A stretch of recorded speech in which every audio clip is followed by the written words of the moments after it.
the dark, I play my dreams. Permaculture flows like sweet streams. I'm the daddy with the know-how seed.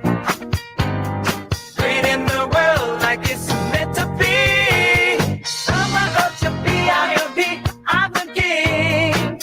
That's the love in everything.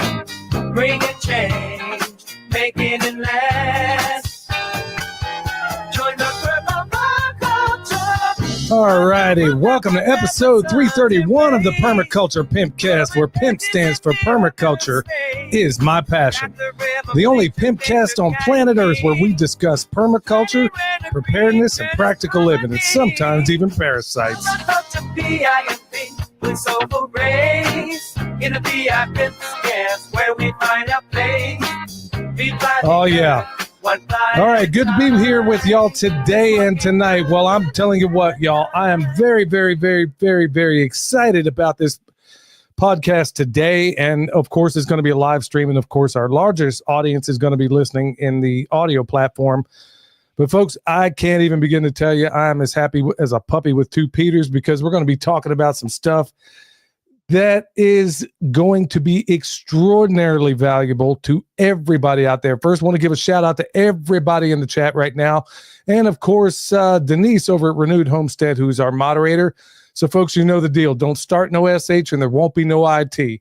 So you know how it is. All right, I'm going to forego our advertisers tonight because I only have a limited time with our guest today, which is the great Jack Spirko over at the Survival Podcast. I can't even believe I almost screwed that up. I almost called you the Survivor Podcast, but the Survival Podcast. Jack, how you doing? I'm not hearing you, bro. I think I muted you. Okay. Now I can't hear you. Okay, let's try that again. 3 times the charm. There we go. You gotta not mute me if you want to hear me. Hey, I'm glad to be here with you tonight, Bill. Good. Man, I tell you what, I've been going through your book. We're going to get to it in a minute, folks. It's called The Laws of Life.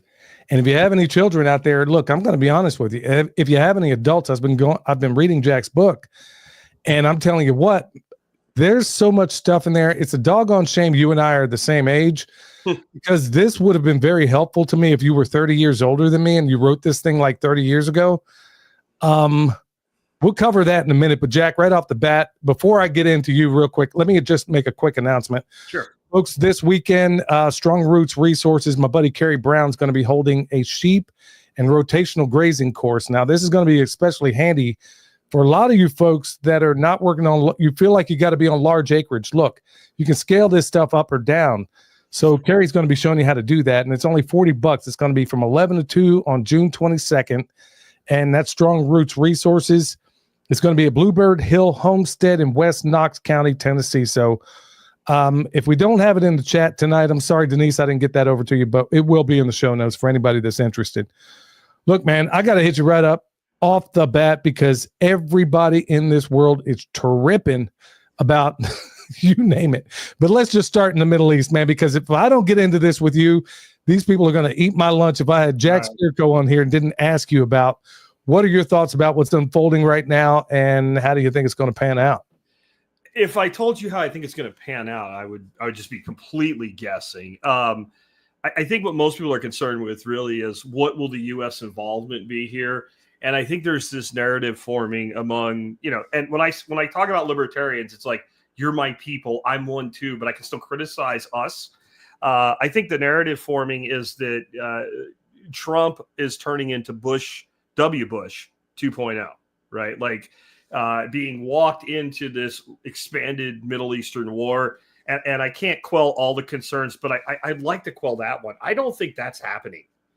I really don't. I think Trump is doing what's pretty common of Trump, which is the madman persona, the whole, I don't know what I'm going to do to the last second type stuff to keep the Iranians off base and to try to basically be aligned with Israel without actually doing the things that Israel really wants him to do, if that makes any sense. I don't think he wants his legacy to be wrapping the U.S. into another endless Mideastern war. I think it's I actually find it disingenuous to some of my own people on my own team that are part of my expert council out of like Ron Paul's side, like Dan McAdams today had a segment and I played it and I just said what I thought about it where, he's Bush, he's being led aimlessly into this. Bush wasn't led aimlessly into anything. Bush and Cheney worked together and their plan was to go in, occupy the space and never leave. It was to create a new U.S. hegemony in the Middle East. Love him or hate him, Oliver Stone is actually a pretty good filmmaker and he makes some pretty true to type movies. And if you want to understand that dynamic, I would say go watch the movie W. I don't know if you've ever seen it. Oh, yeah. Right. The thing that makes me trust Stone in that is I walked away from that movie with a whole new level of contempt for Bush and a whole new level of respect at the same time. When somebody doesn't like you and they make a movie about you and they show good and bad, that's pretty even-handed. So you know what I mean? Like him working on the oil rigs and stuff like that, like the stuff he legitimately did as a man prior to getting into politics was actually kind of impressive in a lot of ways. And when you are willing to say the good about a person when you criticize them, that usually means you're pretty being steady. So I don't think we're seeing that. I don't think Trump wants that. It's not even a defense of Trump. It's an analysis. You know me, I'm weather guy, right? Like I tell you the storm's coming. I'm not rooting for the storm. I tell you the storm's not coming. I'm not rooting for the non-storm. I'm just telling you what the radar says. And I don't think we're going to get involved with this very much, if at all, other than obviously because AIPAC controls our Congress. Like there's one Congress person, like even for all the laudations, Rand Paul has an AIPAC handler, right? Mm-hmm. The only congressman we have, Senator House, that doesn't have an AIPAC handler is Thomas Massie. Yep. Right? So there is no other entity. Microsoft, Apple, Google does not have a single lobbyist detailed to every single member of our Congress. The government of Israel does through AIPAC. So there's a certain amount of control that's in there. But I think what's most likely to happen is we keep feeding them weapons. They keep shooting at each other till they figure something out and come to the table. Or maybe we blow up, was it Fordor, the underground thing? We might do that. That's probably a bad decision. There's a lot of like Iran cannot hurt us militarily, but it doesn't mean they can't hurt us. And it doesn't mean they can't cause a lot of problems in the world. So that's probably better that we don't do it. But I think that would be the most extreme step we would take. That's just spitballing here. It has nothing to do with permaculture or my book, but you asked. So there you go. Yeah, there's no way I'd be able. I mean, these people would be blowing up the chat right now if I had you on here and didn't ask. So what could potentially, I mean, let's just say this thing goes a little bit more sideways or somebody overreacts. And let's say they shut down the Strait of Hormuz, which in my estimation covers like 18% of the oil out there. Yeah. Oil skyrockets. Everything else goes sideways. I mean, let's just say that happens. Let's say somebody overreacts. Let's say we do put a big hole over there and they say, okay, here's your tip for that tat. And they shut down the Strait of Hormuz. Tehran is a glass factory in 48 hours. That's what happens. You're saying if they do that. If they do that. Because that will be, Orange Man goes into Red Man rage and he's going to, I'm not saying nukes, by the way, if anybody takes it that right. I'm saying conventional weaponry. They will level Tehran. They'll say it's selective targeting, but I mean, it will be game on, but I still don't see a land invasion there. And I also think that whatever they're using to shut those straits down blows up really fast. Now, again, it's very important when I say something like that, especially for your audience, the ones that don't know me directly. I'm not rooting for that. I'm not saying that's the right decision. You're asking me what I think would happen. And the fact that I think that would happen, and I'm betting that proxies have already told the Iranian high officials that would happen, is probably why it will not. Because Iran will talk a lot of shit while this is going on, because any government would, because they have to maintain an air of control and propaganda to their people. But the last thing that Iran wants right now is the U.S. involved in this war. Because for all the talk, the United States military capability versus theirs, and again, I know when I say this, it sounds like rah-rah. It's not rah-rah. It's analysis, right? The U.S. military capability compared to Iranian military capability is like setting up a football game with like the champions of the Pop Warner 7th grade league with the NFL championship Super Bowl team of that year. It's that distinct. It's that bad. Now, that's not about an on-land invasion. We all know how that goes. That's different. I'm talking about force to force, military on military, blow shit up. They have no prayer in hell, and they know it. And so what they want to do is look like they're standing up to us while they're standing up to Israel, which they're doing not as good as a lot of people seem to think they are with, but they're more capable than you're being led to believe by, MSNBC and Fox News and all, as you call them, the prostitutes, right? They're way more capable than that, but they're not. I think head to head, if they're just going to keep shooting at each other from a distance, Israel's got the advantage, but not the advantage we're being told. Because the other side of this is, I don't know about you, Billy, but this is the message I'm hearing from the media and from all of the go-alongs in the Congress and the cabinet and all. The Iranian mullahs are on the verge of complete collapse. They'll be gone in a breath, right? They're just about to fall over. They got nothing. Israel's just destroying everything, but they need our help. How do you do both? No, that doesn't. So if I just go back to when you're in school, right? The one kid gets in a fight with another kid on the playground, and the kid that's winning is sitting on the top of the other kid and just pounding him. Are you going to jump in and help the kid that's winning? Right? No, if he's got this, right? And at some point you might actually hey, Johnny, you're done. Tommy's done. Let's get you off of him, right?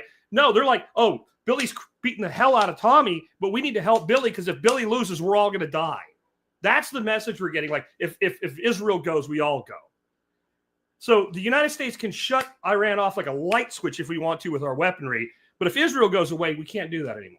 It's asinine, and we should just understand something. When you touch something, and every time you touch the thing, you make it worse, you know what you should do if you are a responsible adult?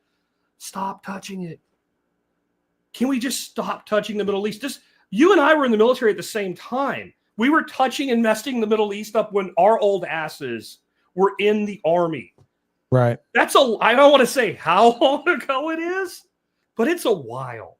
Maybe it's almost half a century. Maybe we should stop doing this. And our grandfathers were in the military when we were screwing up the Middle East. I think it's time for us to just leave it alone.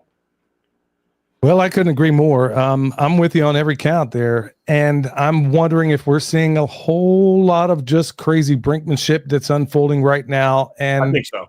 And I'm starting to wonder if it's going to be a much ado about nothing based on what I'm hearing some of the latest tweets come out of Trump right now. I'm starting to think your analysis, which, by the way, bro, I got to give it to you, man. A lot of what you've called regarding the money and everything else that's going on, man, I'm starting to wonder where you're hiding this crystal ball. I think in Lord of the Rings, they called it the Palantir, but I'm not going to get into that. You want me to tell you how I know all this stuff? One's in the book. It's patterns. Yeah. If it happened before, it'll probably happen again. The other thing is, though, I'm not afraid to listen to anybody. So when I have a chief of staff that works for a congressman that I absolutely despise, I'll still listen to them. That's willing to be a source for me. When I hear a media source that I think is absolute scum, but this one time they're telling me something that has 10% truth in it, I'll pull that 10% out. I look at all the data from all the sources with no bias, as much as I humanly can. I assemble them together. I look at what it looks like, and then I say, what does the past tell me about this? And then that repeats to the future. So even in my book that we're supposed to be talking about, right, there's a part where I talk about patterns. And I said, if you show a little kid, like an 8-year-old, a graph of the stock market, it went up, it went down, it went up, then it went down, then it went up. What's going to happen next? You know what that kid's going to say? It's going to go down. That kid's smarter than all the people on MSNBC and Fox Money and all that stuff, right? That kid just looks at the pattern and goes, oh, gee, the minute you pull your bias away from this stuff and you start, acting like an umpire calling ball and strikes, and you don't say it, you actually mean it, then it's not that hard to be accurate. And, in this world, if you can be, I probably bat about 850, 900. If you could do that, you're, Spirko Damas, they'll say about me sometimes. It doesn't mean I'm always right. It just means I'm a lot of times I'm going to be more right than wrong. And I will get things totally wrong. And then you have to have a humorous sense about it. I don't know if you've ever heard me do it, but on the show, I actually have segments where I'll play this funky music and there's wah, wah, wah, and I'll be like, Jack was wrong. And I'll make fun of myself for being wrong. And if you can't do that, you have no business talking about what's going to happen. No, I couldn't agree more. And I got to say, man, I got to give it to you, bro. I wish I'd have gotten the Bitcoin back when you first told me about it. But hey, better late than never. And like you said, you get in at the price you deserve. So, yeah, it's just another little feather in the cap. So let's go ahead and swing over to the book because, folks, I'm going to flash it up on the screen here. And, of course, it'll be in the show notes, the whole 9 yards.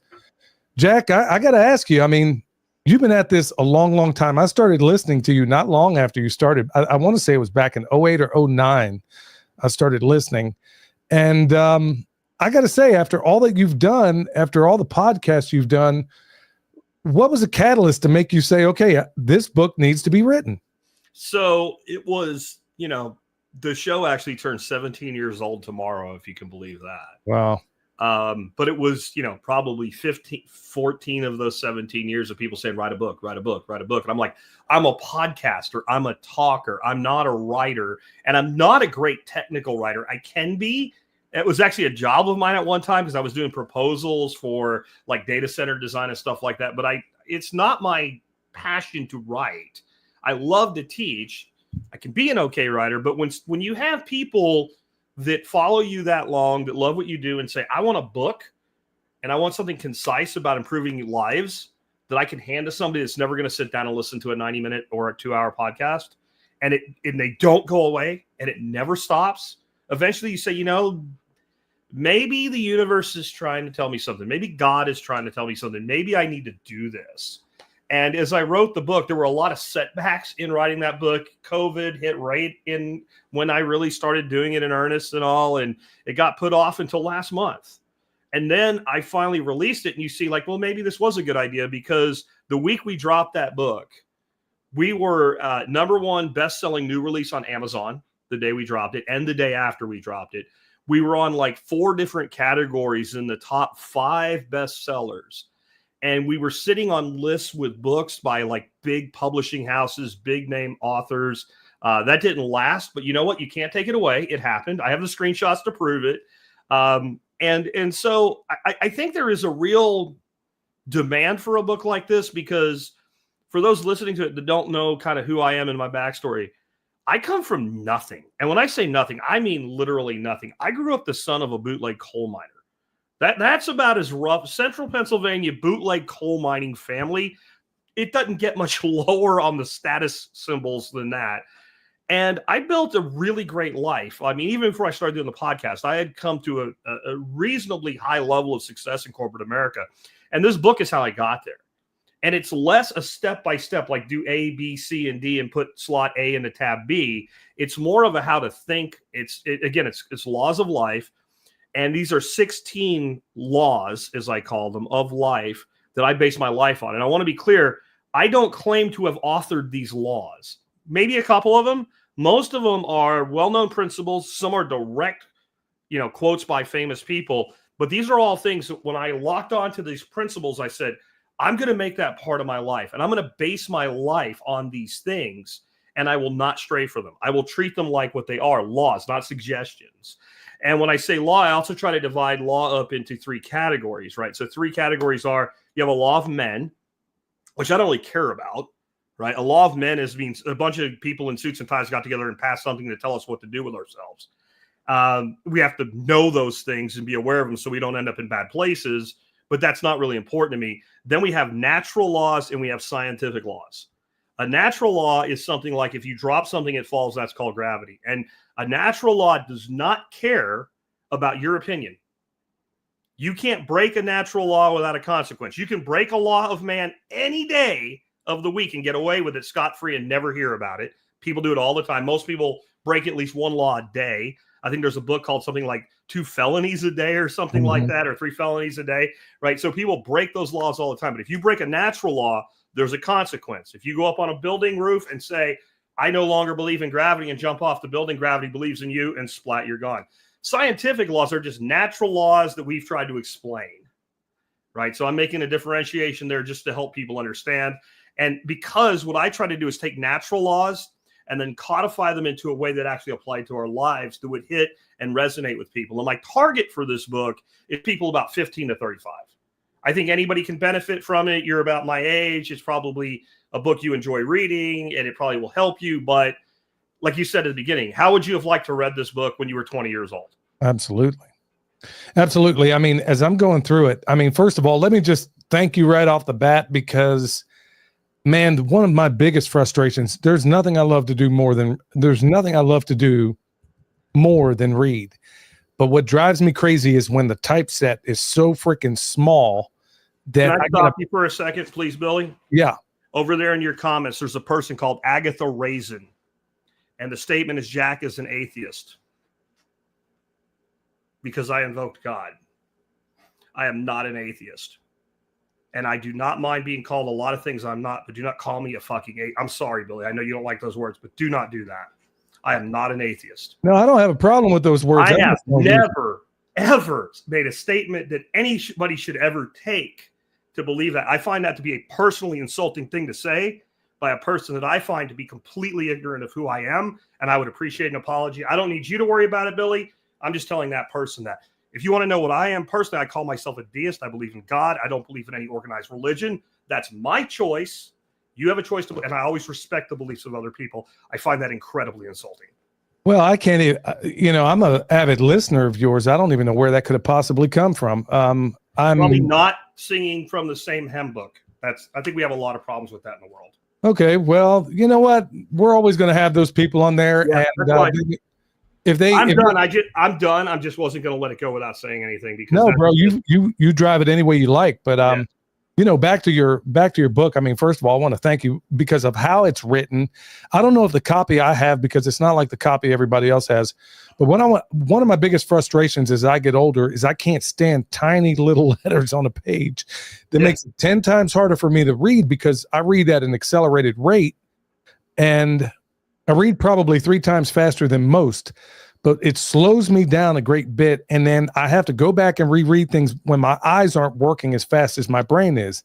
So that was number one. That was just, and also it's an easy, when I say it's, folks, this isn't like a Louis L'Amour novel where it's intentionally written at a 3rd grade level. Okay. It's not that. It's to the point. There's no BS. There's no fluff.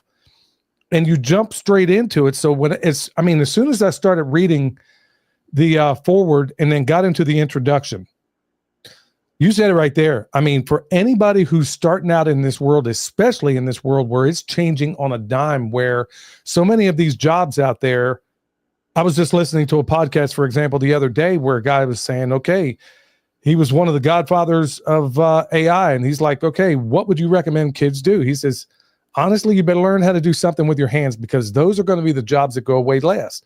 Mm-hmm. And I'm like, okay. And then I thought, honestly, I can tell you where and what I was doing. I was down in the compost barn flipping compost, and immediately I thought of your book, because your book is as a person that came up in the trades, that went through multiple apprenticeships, whether it was in the butchery trade or whether it was in the electrical trade or even in the farm trade for that matter. I was like, good night. I immediately thought back to your book and chapter 1 right there, be on time. Yeah.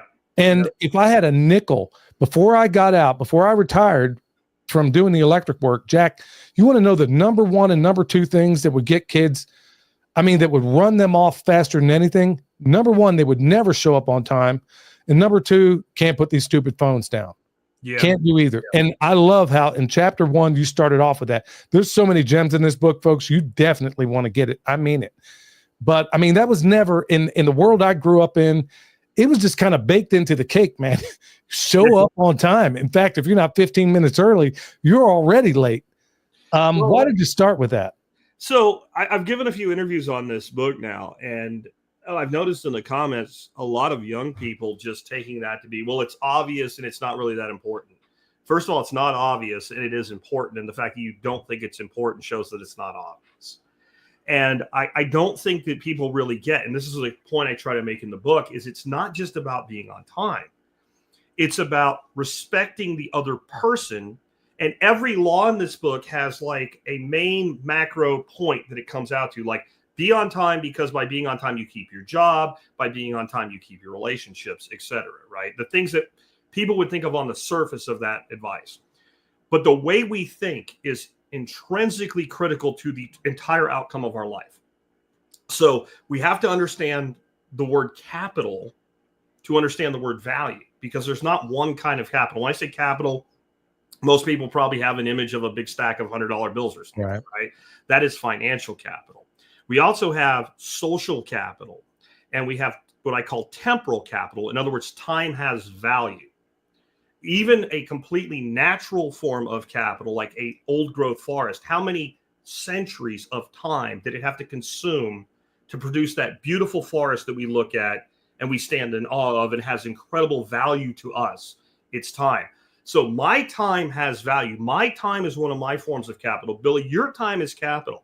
If I say to you, yes, Billy, I will be on time at 5:30 Central Standard Time for your podcast that you asked me to be on, I will be here. Then I'm going to be here, not just because it's a professional commitment, because it's a personal commitment. And Billy Bond's time is as valuable as my time. And when I show up 5 minutes late, what I'm saying is my time's worth more than yours. That's what you're really saying. Now, the danger in that's beyond just the time-based situation is that then will become a cascade through your entire life. You will then view yourself as more important than other people in just about everything you touch, because the one thing that we measure on a daily basis is time. So when we measure something every day and then we violate the principle by which that is measured, we can't help but corrupt everything in our lives, if that makes sense. And in the book, I tell a story of, like, I literally landed a $600,000 sales contract. Yeah. Because I was pissed off at somebody that wasn't on time. And the dude sitting next to me, hearing me talk to my inside salesperson, going, find this clown and get him here before my other contact gets here so I can brief him, because I don't want this to go bad, because I went out of my way for this guy to get this meeting, and now he's late and I don't have time to brief him. And the dude next to me, we're killing a couple of martinis together, says, hey, what's going on? And we start shooting the breeze. He makes a phone call because we start getting into what we do. And he was in finance. I was in computer test equipment, but he knew a guy at a company I was trying to get into. He makes a phone call to him. It's like 5:30 in the evening at a bar. This guy calls his buddy and says, here's his number. Call him Monday morning. He'll take your call.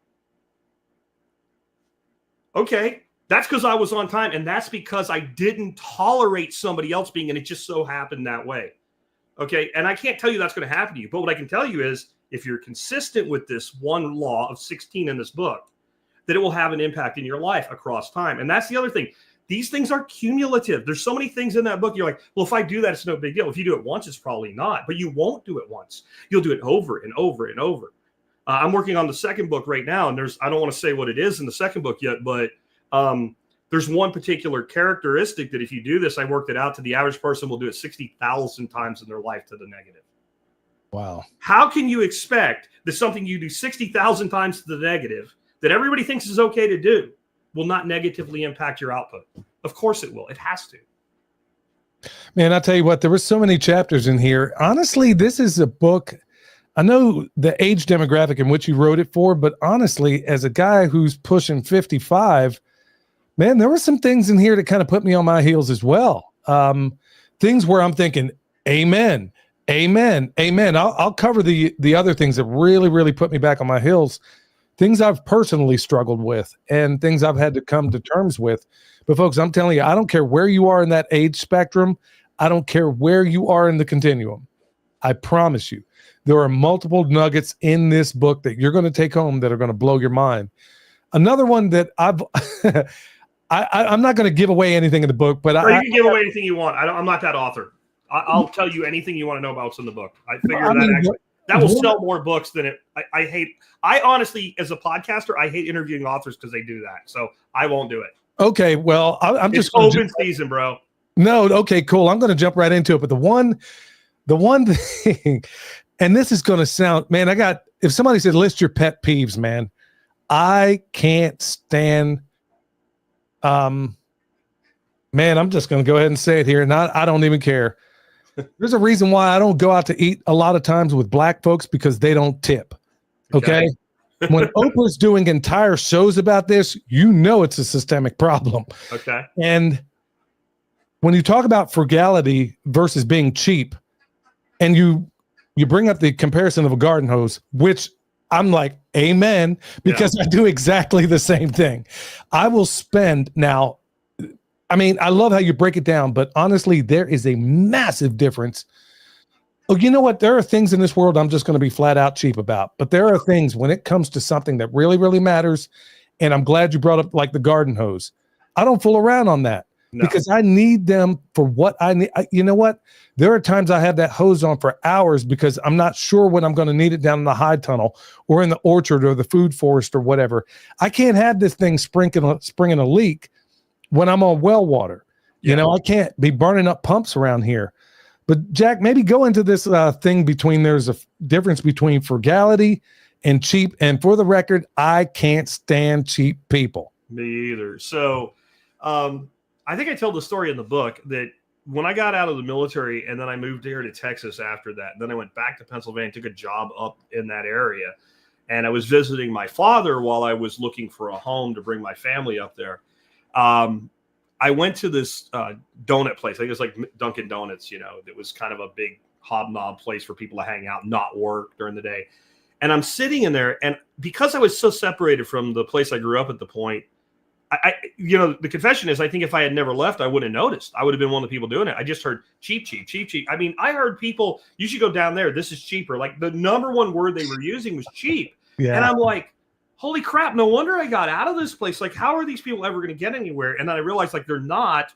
And it's not because they're using cheap. They're using cheap because they're not going to get anywhere. They had already resigned themselves. And this is like 10 o'clock in the afternoon on a weekday. I'm sitting in there because, you know, back then it was, my old man didn't have high-speed internet, so you could go to a Dunkin' Donuts and you had high-speed. So I'm doing work while these people are talking. And there's like, not all just retired old people. There's like prime working age people sitting around talking about what's cheap in a Dunkin' Donuts at 10 a.m. on a Tuesday. Like, I'm like, why don't you go do something? You won't worry about this anymore.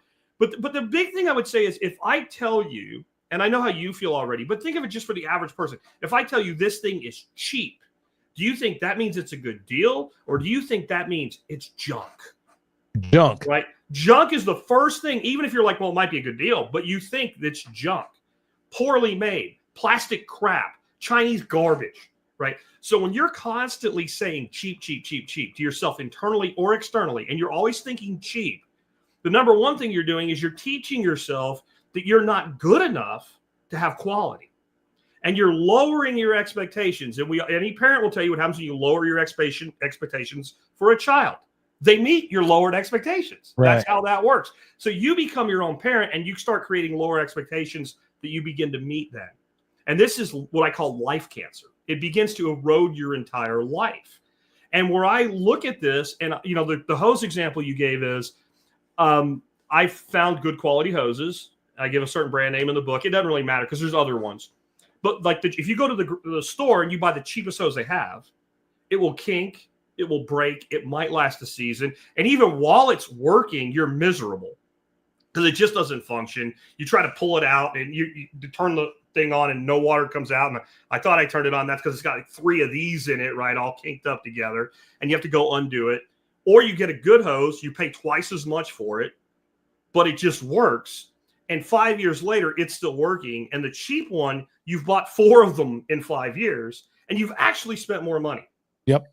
And I don't do this with a hose, but I tell people if it's a significant expenditure, and to me, that means, would you even blink before you spent the money, assuming you're a responsible adult, right?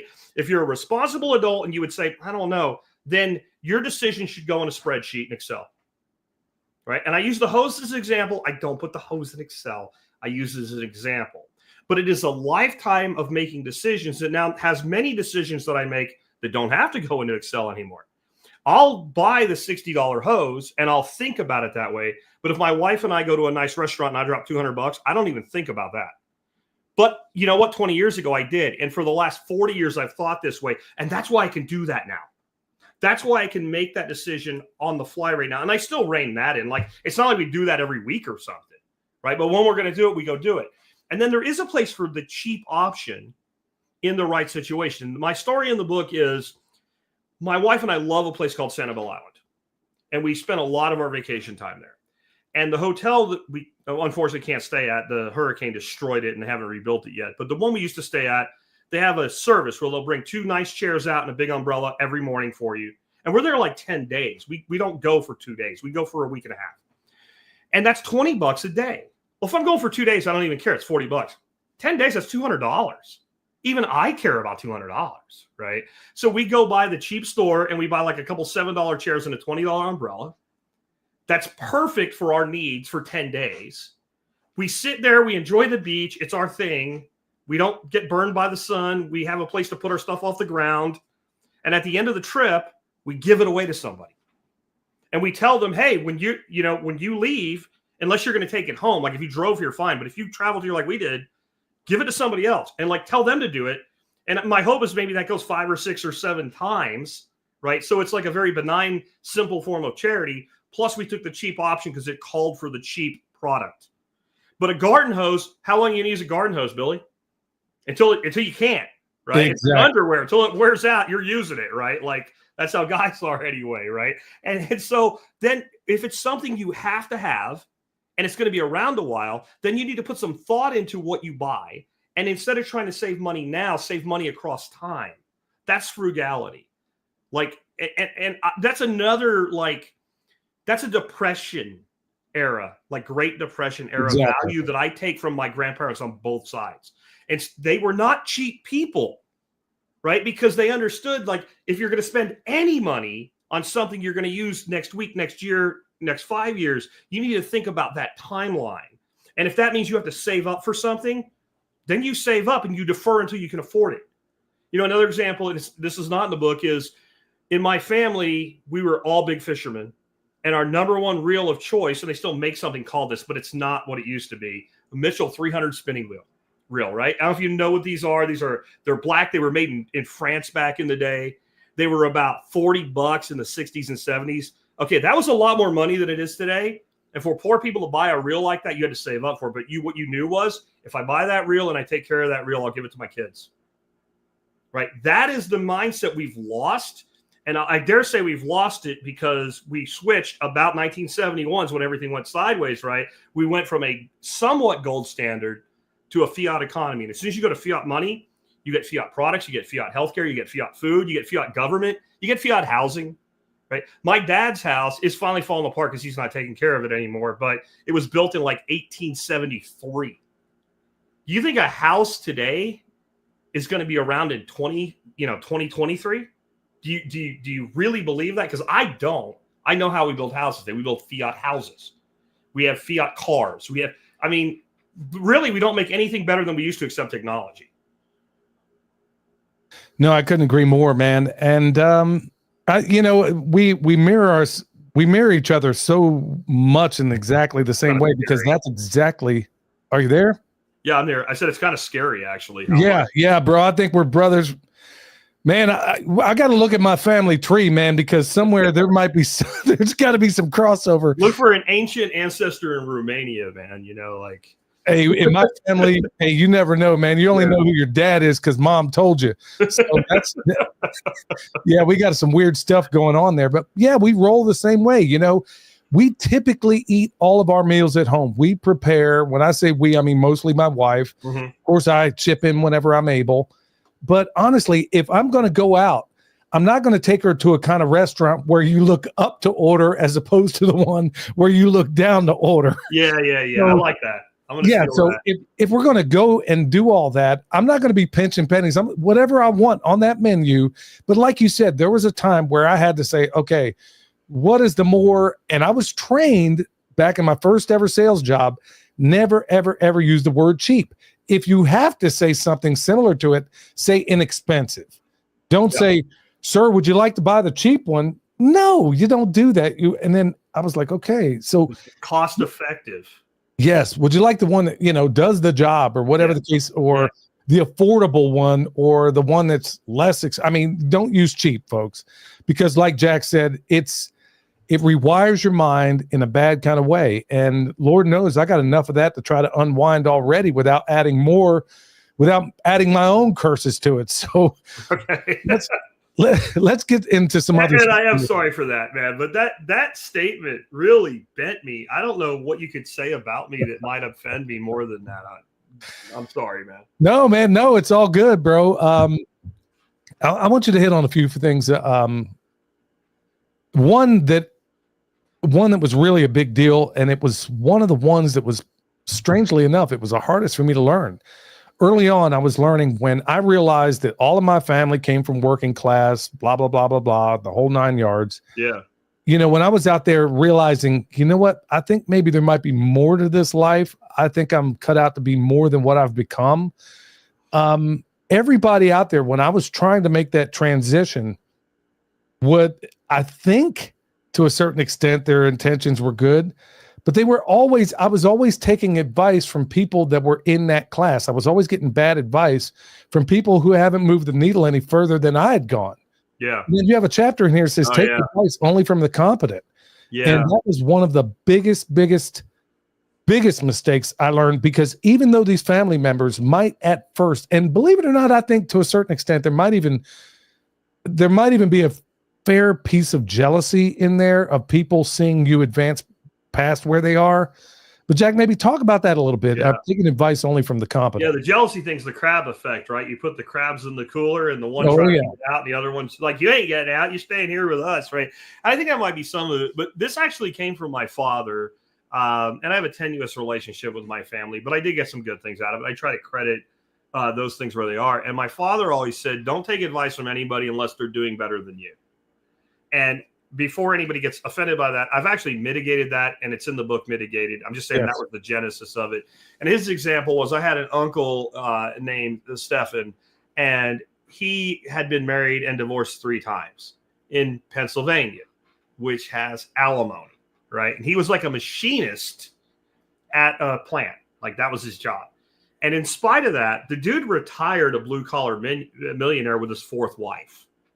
All right. Now, to stay a millionaire on a machinist salary in a state with alimony with 3 ex-wives, that's kind of impressive. So what my dad said is, if Uncle Stefan, it's actually my great uncle, if he tells you anything about money, shut up, open your ears, and listen. If he gives you advice about women, run away. So even his advice was really drilled in toward, don't take the advice of anyone who's not doing better than you at the thing they're giving you advice in. And I think that's really good advice. And if you go back to a book called The Richest Man in Babylon, written in the 1920s by George Clausen, he says, basically seek the advice of men who are wise in the management of their gold, which means their money, right? Like, he was telling a narrative, so he put it in like ancient speak, right? And so when I read that book, pattern recognition, like, okay, that's my dad's law. But over the years, I've even mitigated it further to, I won't take your advice in something you have no information about, that you have no success track record in. You don't have to be as good as me or doing better than me even in that thing for you to have value. Like, there's people I know that have a podcast much smaller than mine, but they're good podcasters, so I'll take their advice about a podcast. There's people I know that they're in a totally different business, but they've run multiple businesses. I'll take their business advice, even if I've been more successful, because they have competence in the thing they're giving me advice on. What I'm not going to do is let somebody who's never signed the front side of a paycheck in their life, who's never made a dollar that somebody else didn't pay them on a W-2, tell me how to run a business. Why would I do that?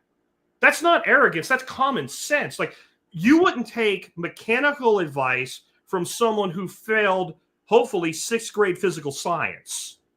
You'd say the person that can't work out the difference between an inclined plane and a lever probably shouldn't be telling me, how to handle machinery, right? Like, this is not the person to listen to. Well, I'm not going to take advice on my business from somebody that doesn't know how to run a business. And I don't believe you can know how to run a business until you've done it. You can study all the books. You can read everything there is out there. You can become a chat GPT in human form. You can regurgitate business formulas. You can explain A equals L plus C and how to balance books. And you can do all that stuff until you actually go to war with the market, which is what running a business is. You don't know how to run a business, because everything you think you know, the first time you pull the trigger and do something, it's going to blow up in your face. And you know that, Billy, because you've done it. Yep. Right? It will blow up in your face, and that's okay. The market is our guardian. The market protects us from stupid investments long-term that tie up human labor and capital and long-term effects on our children by stopping it. Now, government breaks it. I'm not going to go into that. Government breaks it because they have an artificial money printer and they can mandate things and eliminate competition. But if you come up with a truly stupid idea and you put it out in the market will quash it, or it will be a fad. what's his name? I can't think of his name now. George something. The guy that Gary Dahl, the guy that invented the pet rock. The pet rock was stupid. He made $1 million on it in the 70s. So he was able to tell the story, get it to market, and capitalize on it. But you can't patent a rock with paint and googly eyes. So after about a couple of years of that, and I just barely remember this, I was just old enough to remember it. They were in every grocery store, every gas station. Everybody had pet rocks. They were just imitations, and then it went away. I don't know if you know about this, though. So he tried to do a bunch more gimmicks, like canned earthquakes and stuff like that. None of it took off. But he was actually a very successful person. He only died like in 2012. He was deeply involved in the early days of the internet. He built multiple marketing and advertising companies very, very successfully. He still did the work, right? You're not going to get there without doing the work. And the market is the guardian that protects us from the stupid. It's a good thing, if that makes sense. No, it does indeed. Folks, I am telling you, this is a must read. When Jack sent this book to me and he autographed it for me to the Permaculture Pimp Daddy, man, I was like, okay, man, I'm going at 100 miles an hour around here, but I'm like, okay, no matter what, I'm going to take time. And I'll be honest with you, I wasn't even through John Pugliano's forward to this. And I was like, okay, as soon as I got into the intro, I was already hooked. I'll be honest with you. I was hooked because before I read any book, first thing I always do, and this is part of the training as far as accelerated learning, you go through and you look at obviously the table of contents or, or chapters. And I'm looking at you had me the moment I read the chapters, and one of the ones that jumped off at me right out of, I couldn't even believe you put this in the book. And I was like, man, I swear me and this guy shared some DNA. The one on apologize like an adult. Oh, that is, look, I'm not the best talented person at this or that and this. We all have our superpowers. I really believe that. But one of mine, I really believe this, is when I'm wrong about something, I will not let the sun set before I make things right. If I know that I'm wrong, I will not only apologize, but I will ask for forgiveness, which I put myself prostrate before the person I'm asking it to, because now I put myself in their hands. Now, that was another trick that I learned from somebody else, older brother, in fact, is to not just say I'm sorry, but to ask for forgiveness. But I was blown away that you thought to put that in the book. Why? Because we all apologize today. And I say all, I mean the average person apologizes today like a celebrity caught in a scandal. Exactly. And it is the cancer that eats your life that you don't realize is eating your life. And this is what I mean. I'm sorry that I fill in the blank, but you. The second you do that, it's over. The person you're apologizing to just heard you say it's your fault. Even if the first part of your apology was completely contrite, even if you're absolutely right with what comes after, but if that person really did that, that's not your problem. The fact that you are apologizing means you effed up. If you didn't F up, you don't apologize, right? So if somebody's upset at me, but I didn't do anything to them, I'm not apologizing. I get people all the time that email me. They're very angry because maybe I use the word retarded in a podcast. I'm sorry. I'm from the 1980s.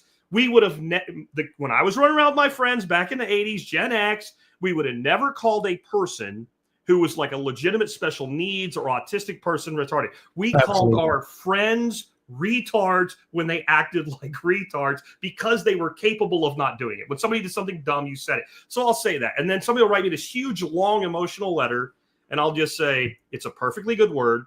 It doesn't apply to this person that you're worried about, that you wrote me about. Good luck. And I'll get an email back that says something like, well, I'm never listening to you again. Well, God bless you. Right? That's okay. Like, that was always okay, by the way, right? And my point of that isn't that retard's an okay word. It's that you apologize when you believe you did something wrong. So now you know you're apologizing because you did something wrong. Okay, so then what the other person did doesn't matter as to your apology, right? You own what you did, you apologize, and you let it go. And if you expect that person, this is a conversation I have with my grandchildren who are 8 and 14. I feel like, what happened to our world that I have to have this conversation with people who are 30, but I do. When you apologize and you're sincere and you're done, You don't control when that other party accepts it or if they accept it at all. You've done your part. Now be a grown-up and give them space. Now, the big reason most people won't immediately reciprocate, they're waiting for the but. At all their life, they've dealt with the people that always have the but you also did. No, shut up. Just be quiet. And this is what I say. Apologize to them and treat them like a dog. And when you tell somebody treat people like a dog, they go, oh, but wait a minute. How do you treat a dog? How do you treat a dog, Billy? I love my dogs. I don't know about you. Like when you watch a movie and like everything's getting blown up and the dog's like, think of with the aliens and Will Smith, Independence Day, when the dog's running through the tunnel and the fire's coming. You root for that dog harder than you root for 5 million people in the middle of New York City. The dog is what, like, so the dog, we love dogs. So when I say apologize, it's like a dog. What I mean is if you were in your kitchen and your dog came in the kitchen and your dog got too close behind you, you didn't see him, you stepped on his foot, you turn around and say, I'm sorry, buddy. Right? I'm sorry. I didn't mean that. And the dog doesn't maybe know the words, but he immediately feels your energy and your tone. Right. Like, then the dog that you just stepped on will try to comfort you, right? It's a natural thing because it was genuine. Now, you're not going to say, but it's your fault, buddy, because you might need to go to a special place with doctors that help you out if you start explaining that to a dog because you know the dog doesn't understand it. Apologize that way to a person. Yes, they'll understand it, but they'll understand it and then they'll internalize it. And they'll change what you said because the moment you're apologizing, they're probably angry. You did something, so they're angry. Even if they've quaffed their anger a bit, there's still an underlying anger. You need to understand that when you apologize to somebody, that it's up to them the time frame of the response and the type of the response, and you need to be a grown-up and walk away. And 9 times out of 10, what's coming is a contrite, if they did something to apology and an acceptance of yours. But you might have to give them time because they don't know. Now, this transcends everything. Because if you're not the person that will do that, then you're the person that when you become a supervisor are going to end up throwing your subordinate under the bus, right? And when you do make a mistake with your subordinate and you're always the person that apologizes and owns it, and you tell them, you know, Bill, I'm sorry. I really was too harsh on you in the meeting and it won't happen again. You know what? They believe you. But when you're always the but you screwed up the report. You know you screwed up the report, Billy. I don't have to tell you that. Right? And I'm your supervisor. I'm the one that submitted it, so it's really on me anyway. Why? So you have to own that. And then again, all these things, they have a very obvious point of application, but they have this cascading effect through your entire life. And they lead to hundreds, if not thousands per year of bad little micro choices that all don't seem to matter. But the accumulation of them over time just tears everything apart. And that's why you see two people that look like they kind of have the same job. They both seem to work really hard. They both seem to have their stuff together, but one person ends up here and one person ends up here. Those little things across time are what makes that differential. Touche. Man, when I saw that chapter alone, I was like, man, that one just, and like I said, for me, it's, if I know that I've really stepped out of order, I've always done it with my wife and my son. And try to lead by example. I mean, by no means am I perfect. Have I gotten so many things wrong? But that was one thing I know that I've gotten right is by saying, look, I am really sorry about this. Will you forgive me? Yep. And by doing and then leaving it there, you know, and like you said, I'm see, this is why I'm so glad I got to that part in the book, because you don't always get, because I'm expecting anybody would that when you lay yourself bare like that, you're expecting an immediate response of somebody to say, okay, we're cool. But it doesn't always work that way. So I'm glad you feel how bad was the offense, right? If the offense was I stepped on your toe, you're probably okay. If the offense was I did something to set your career back, you might never forgive me, and I have to be okay with that because I'm the one that committed the offense. What I'm saying is, this is when my grandpa put it, the hat comes off, it goes in your hand, and the shoulders go back, and you make eye contact. There you go. If you won't do that, you don't mean it. And that's why, like, when my 8-year-old granddaughter, who I love, and I try to be as gentle with as I can, if she does something that I don't like and was clearly wrong to her grandmother, my wife, and she goes, oh, I'm sorry. No, honey, we are going to look at grandma. We are going to look her in the eye, and we're going to own it. And God, I wish that more people had done that with their kids, because a lot of the mess we're in, we wouldn't be in. Yeah, that seems overly simplified, but, you know, and this is the thing. Like, we had that little tip about religion in the beginning. We have totally different faiths. That's okay. These are principles that are human. that have a bridge that is universal. Like, I've never had anybody actually object to any of these things, including the ones that are going in the next book and maybe the third one, once they understand what I'm saying. Now, I've had people object. Here's an example. I say, if you want wealth, hold money like sand. I don't know if you've gotten that far in the book yet, right? Yeah. Right. You hold money like sand. So people think that you become wealthy by holding all your money tight-fisted. And so when I say that, about 70% of people seem to get about 30%, like, no, you're going to lose all your money that way or whatever. It's like, okay, I'm using dry sand in this analogy. Okay. And dry sand is different than wet sand. Wet sand you can squeeze, man. It's like almost like clay, right?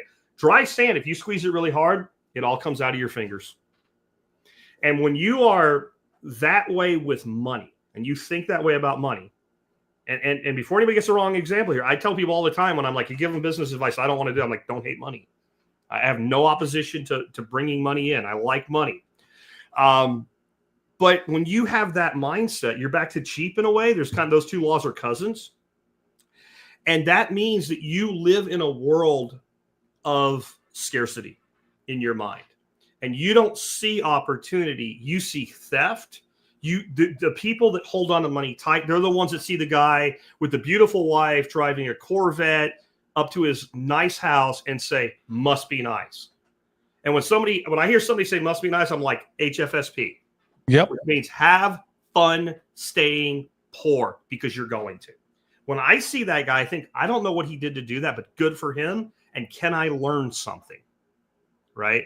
And so when I look at my wealth that I've amassed through my life, I don't do dumb, foolish things with it, but I don't see it like, what's that song, Charlie Daniels, Lucius Clay? Yeah, I love that song. Lucius Clay was a greedy old man back in the swamp, and he buried all his gold in the ground. He dug it up every night and looked at it and put it back in the dirt. And you can't be that way and actually have wealth. Because Lucius in the song, you guys can look it up if you don't know the song, right? Lucius wasn't rich. He had a lot of money, but he wasn't rich because he didn't do anything with it. He didn't build anything with it. He didn't actually get any joy out of it. He was so worried somebody's going to take it away. And when you do that, you make bad economic decisions. And the people like that are always the ones that YOLO into something stupid. They're tied with their money, but then, this can't lose, and they're betting money on a horse race or something. And they're always the one that lose all their money. They're always the ones that make bad decisions with their money. When I say hold it loosely, what I mean is manage it well. Control where it flows and how it flows and where it goes and when it goes. And there's a lot of the laws in the book like that when you tell somebody that law initially, they either go, everybody knows that, they don't know what you're talking about, or they're like, no, because they don't understand what you're actually saying. And that's part of why I wrote the books, because a lot of these are well-known sayings that are misunderstood. And if we're ever going to fix the problems that we have in the world, we have to start communicating with each other in the same language. We haven't quite gotten to the Star Trek universal translator yet, where when I say a thing, even if you know the words, you actually hear what I'm saying. In fact, maybe it's more like the universal translator, right? Where like, even though you know the words, you don't necessarily know what I mean because I'm from a different culture or background or in Star Trek, like a planet than you, right? Like, you don't know what I'm saying. You don't know what I mean, but you assume you do. So I think what we need to do is start having like value in words again, to where we actually, like, if you're going to say a word, do you know what the word means? Like, one of the proudest moments I ever had as a father was my grandson popped off with something. I don't even remember what. And like, I was like, don't say nothing because it's not your place. Your granddad. And my boy goes in there and starts, my boy, he's a 30-year-old man. And he tells him, you don't use that word. You don't even know what that word means. And I'm like, yeah. Like, you did it right when you hear something like that. And so I want people to like start focus on what you're actually saying to other people. But more importantly, and this comes up in the book over and over, your mental computer, your brain. What are you saying to yourself? There's some things in the book that kind of dance around and you think, is he going off in like The Secret and manifesting it? No, there's no like metaphysical things in there. Like, you can manifest a thing, but you can manifest things in your mind, and you can set pathways in your mind. And the thing that makes those like hippy dippy things actually work a little bit is if your mind is attuned looking for an opportunity, sooner or later something that fits that will come and you'll see it. And if your mind is not attuned, it will still come. It just will go right past you and you'll never notice it. And that's very common. So this person was lucky. One of the laws that's going to be in the next book is preparation makes the inevitable educational. right? So when you are prepared, then the thing that's inevitably going to happen, you capitalize on it. If you're not in the right mindset, it'll go right by you. So again, this book, every chapter has certain, I call it code, to rewrite your brain somewhere in it, somewhere near the end, it will always come up. Instead of saying this, say this. Like when you look at something from the cheap standpoint and you say, I can't afford that, that's never what you say. You just told your brain, do not put any more energy, do not put any more life force, do not put any more effort into figuring this thing out. I, the chief programmer, have just said it's not worth your time. But if you say to your brain, how can I get that? Even if you say that on Monday and you don't think about it consciously again for 3 weeks, there's a background process. Just like that RAM in your computer running in the background. And it's working on that problem. And then you see something and you're like, oh, that was that thing. And then, oh, wait, I could do this. And sometimes you'll get an answer and it's a path you want to walk. And sometimes you'll get an answer and go, I could have that. But these are all the things I have to give up and the things I have to do for it. Now, if you just quit because it's hard, that's not being an adult. But when you say, yeah, but you know what I'm really worried about is making sure that the college fund for my son is fully funded and I don't want to give that up. And I'm making a conscious determination that I don't need that car. That's an adult decision. And there's a big difference between just quitting something because it's hard and understanding something to the point where you go, my time, money, effort, and talent are better off in this other silo. Because another thing that we have to all be aware of is the most precious capital we have is time, because time is life. We have a dash that we're burning right now, Billy. Yep. When you die, they're going to put your name somewhere and the day you were born and the year you died. And in the middle of those two dates, there's going to be a dash. That dash is you. And every day it gets a little shorter. You're burning it. And when you're spending time doing things that don't benefit your lifelong goals, you're wasting the greatest gift you've ever been given, which is that time to live here. And, you know, there's another thing I always tell people is never complain about getting old. It's a privilege denied to so many people. Man, I tell you what, Jack, there's so much more. I know we're not going to have time to get into all of it, but I'm so glad that you included so much of that in the book, because with the abusive environment that I grew up in, all of these negative things were kind of programmed into me. And until I discovered the work of people like Joe Dispenza and a number of others like Ed Milet and, you know, people, until I went through their training and then rewired my brain to realize, you know what, and even go far, I mean, as far back as reading that first book from, Awaken the Giant Within from Tony Robbins. Yep. Tony Robbins, yeah.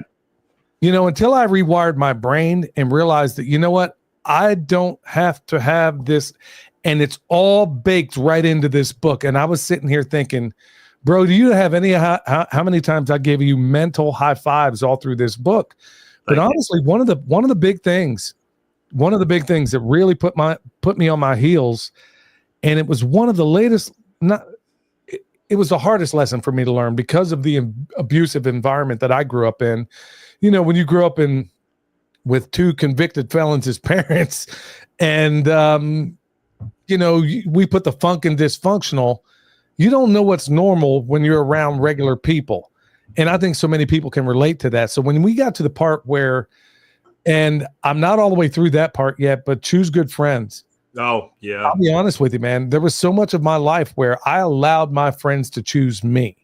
Yeah. And whether it was in the Army, whether it was prior to that in high school and junior high or whatever, I wanted to be, you know, when you're in school, in compulsory school, I guess you want to be the popular kid for all the wonderful reasons.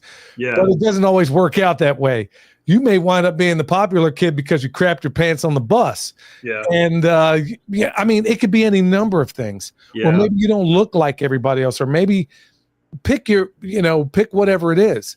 And so I'm not going to go through all of it, but I can't even believe you folks. I'm telling you this, there's so many profound points in this book, but for me, that's one of the big ones right there, because I eventually got to the point where I'm like, okay, I am going to choose my friends. They are not going to choose me.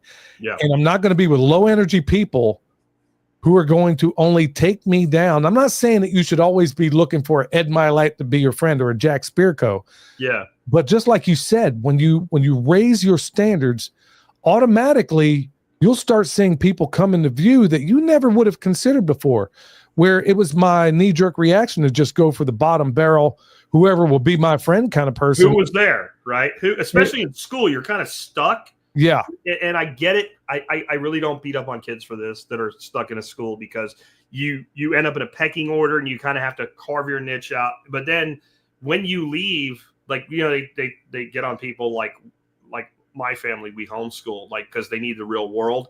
No, the real world is after school, right? Things that go on in a school that we tell kids to like apologize for, somebody goes to jail for in the real world. So let's just forget that altogether. So the kids all give a pass, but at some point when you grow up, you have to stop blaming your past. Your past had some real problems. My past has some real problems, you know. And if I was still part of that part of my family, there would still be problems. I had to get, and that's a hard thing to do, but I had to leave. But for me, what happened, I joined the military. I was only in the military about 3 years. I joined when I was 17 years old. So when I got out, I was like a couple months before my 21st birthday when I got out of the Army. I mean, you're still a kid. But even then, I went back home, right? And I thought, man, these guys I went to school with, and the gals I went to school with, they all changed. And it took me about a week to go, no, actually, this is a problem. They're exactly the same. They graduated high school 3 years ago, and they're still the same person. Yep. I changed.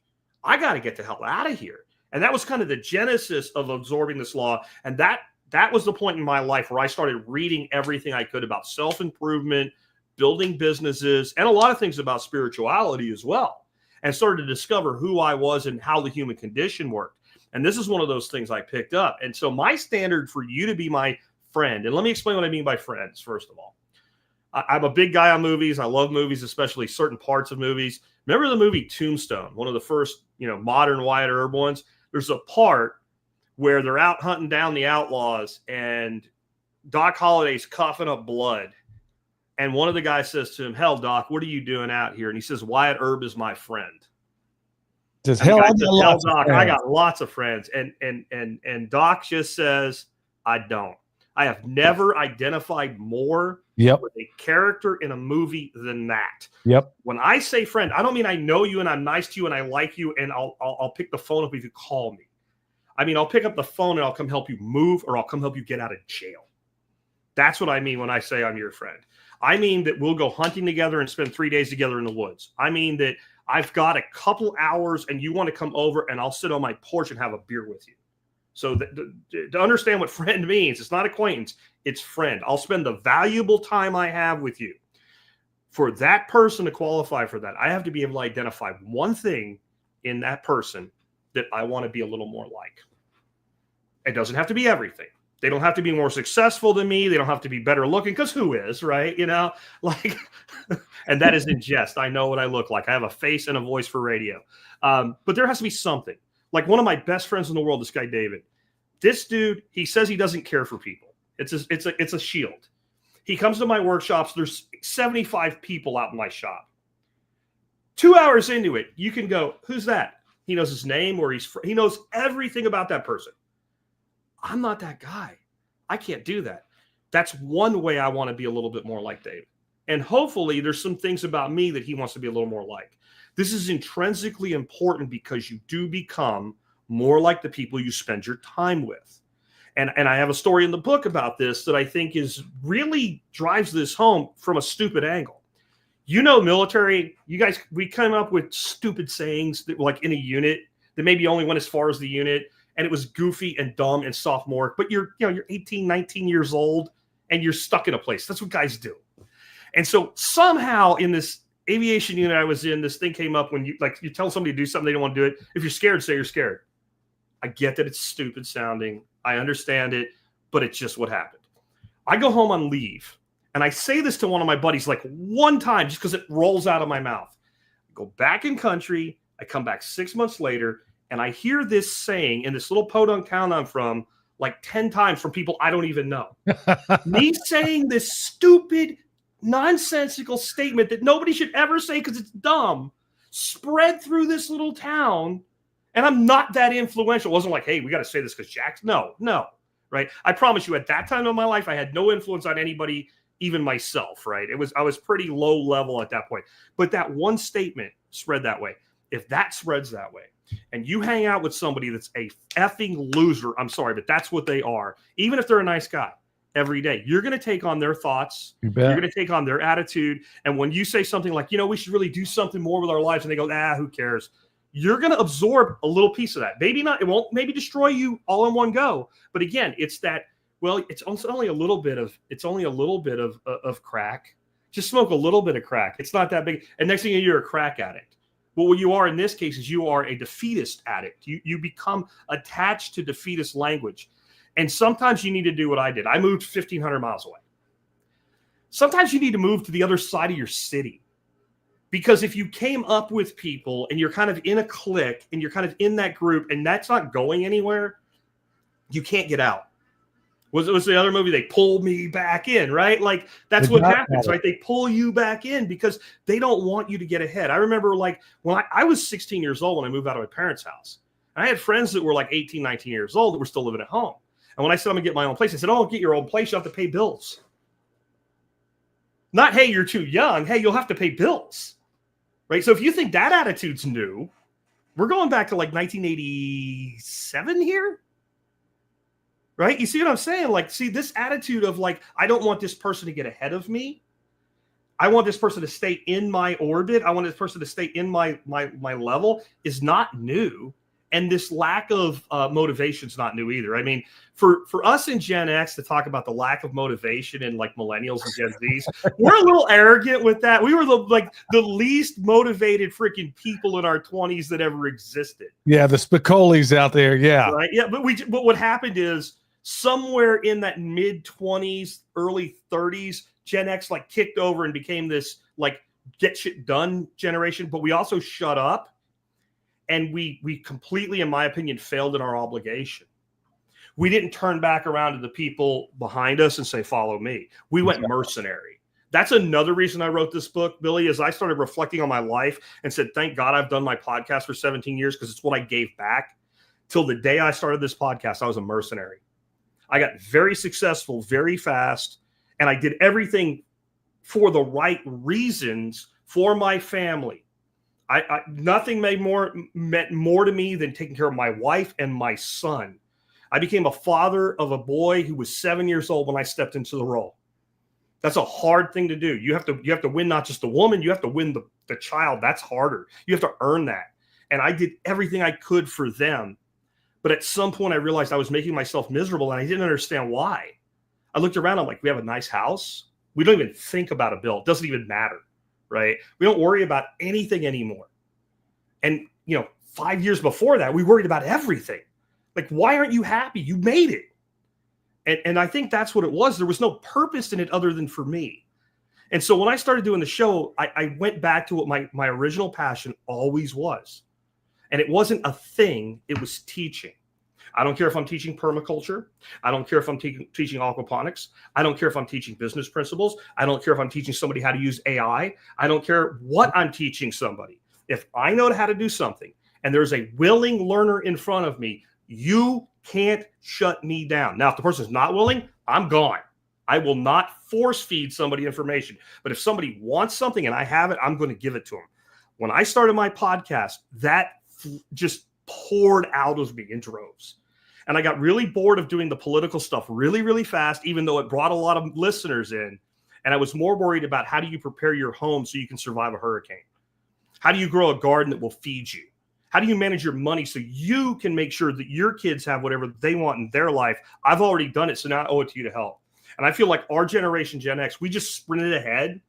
And then we turned around and said, what's wrong with you people? Well, how about a little leadership? Because one thing we did get, mostly from the silence, not really the boomers, right? Mostly from the silence and the GI generations, our grandparents and great-grandparents, we got that leadership. Somewhere it spiraled out of control. I think it had a lot to do with kind of the boomers went all hippie and what have you. And then society did things too, right? Like the whole 1971 thing, that's when women got to enter the workplace, which that means is that's when we became two-income families and you and I became latchkey kids. Yep. That's when that happened. So we kind of came out of this mercenary mode because of circumstance. But if I'm going to hold other people to the standard, at some point you have to stop and say, what happened is what happened. What matters is going forward. Then we have to hold ourselves accountable too. So when you asked me why I wrote this book, a big part of it was that I owe people who are me at 20 to tell them what I wish somebody would have done for me at 20. Because if somebody would have been willing to tell me these things when I was 20 years old, I would have went crazy. You would have had to blow me out of an opportunity with dynamite to have mentorship like I'm willing to provide today. Like that would have been everything to me. I remember telling, just tell me what to do and I'll do it. Right.